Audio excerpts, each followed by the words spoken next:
Hi, I'm Terry with Burlap Painting. Today we're going to go over the next step of this job, which is going to be our walls. If you remember from our first day, we started with the paper. We went over how to cover everything, most important part of the job really. After we cover our floors, the next step we did was our preparation, which is the spackling, the caulking, the sanding, the cleaning. Also very important. So after we finished those steps, the next step we did was the ceilings. As you can see, these ceilings now have 2 coats on them. We use the Benjamin Moore Premium Ceiling Paint. It's a great product.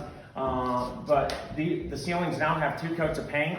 And we talked about yesterday, when you do your ceiling paint, you flare it down on your walls. You don't need to cut a straight line because you're coming back with walls. Well, today we're on the next step, which is we are starting our walls. And as you can see right here, we've already got 1 coat in this room here. We freehand all of our lines up there.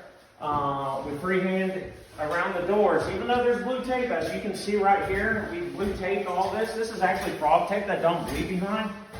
But as you can see, we don't have a lot of paint here on the edge of the tape there. We still cut our straight line. The reason being is, yes, if you're not a professional and you get a little paint on the tape, it's not the end of the world. The only problem is sometimes when you pull your tape and you got too much paint on your tape, it can peel the paint with it because it created a seal. So what a lot of people will do is they'll get a razor knife, such as this, and they'll run the razor knife right through there. That way, if there was a little paint on that tape, when you peel it, it's not going to peel the paint. So in this area here, you can tell this is an area that we have not done yet. The walls at this point have been sanded. The walls at this point have been cleaned, dusted down, and the drywall repair work is finished. We are doing 2 full coats, and we're using a great product. It's called Sherwin-Williams. It's the Emerald product. It's a matte finish, really scrubbable, moisture, mildew resistant, antimicrobial. It's the best.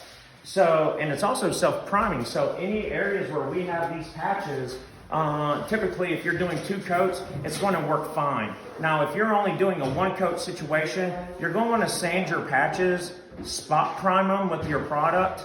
If you're using a product such as Emerald, if not, you're going to want to use an actual primer. And then after that, you can do your coat. But drywall patches always need 2 coats.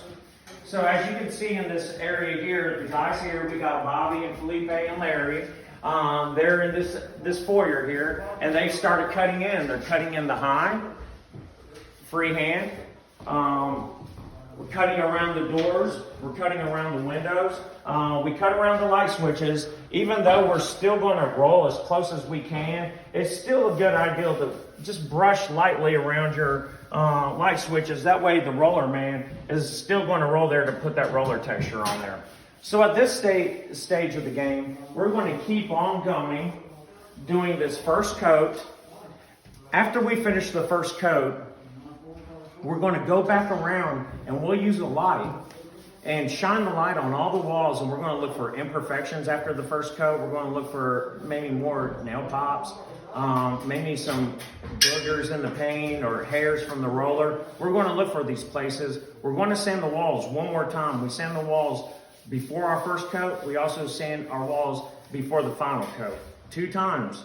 That's going to ensure that you got a really nice smooth surface and you're not going to have all these imperfections, especially if you're looking for a high quality paint job. So as I was saying, we're going to go ahead and finish our first coat. After the first coat dries, we're going to inspect it. We're going to fix the drywall patches. We're going to sand it again. After those drywall patches are dry, we're going to sand them. We're going to have to spot prime them. Like I said earlier, you've got to have 2 coats over those patches. We're going to hit the spot prime them, and then we're going to do our final coat. So as we get further along in this job, we'll do another video showing you what that second coat is going to look like.